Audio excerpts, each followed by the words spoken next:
আও অনদ নেতা কর্মীর বিচিরে পাই না। এই যে বিএনপির দলটা করলাম, মানুষের কাছে কইতে গেলে তো সরম, বুঝেননি?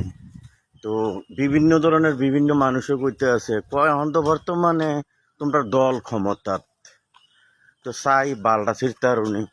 আসলে আমরা নেতা কর্মী দিয়ে পাই না বিচিরা। পরের কইয়া লাভ কি? আমার নিজের মারভেড়ের বাইয়ে তো আমারে হুমকি দামকি দিল, অন্তত তোর দল ক্ষমতা পারলে আমার বালটা সিরিজ, আমার আপন ভাই। তো কই যাইবেন আপনি, কার কাছে কইবেন? কোনের কোনো জায়গা আছে?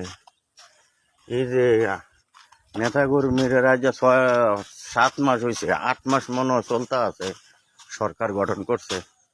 তো এখন তো নেতা কর্মীরা তো আমরা রাস্তাঘাটে না, আমরা তো কোন আখ্যানে আমরা পাই না। তো কার কাছে যাই কয়াম? বলে আমার একটা এই কাজটা করে দেন, একটা উমুকে একটা হুমকি দিয়েছে, বর্তমানে দল ক্ষমতা, তো একটা মামলা তো করার দরকার। কার কাছে যাবো? বিচারে তো পাই না নেতা কর্মী। তো কি লাভটা হইলো? মানুষের লাতি উস্কা খাইয়া এখন তো আছি।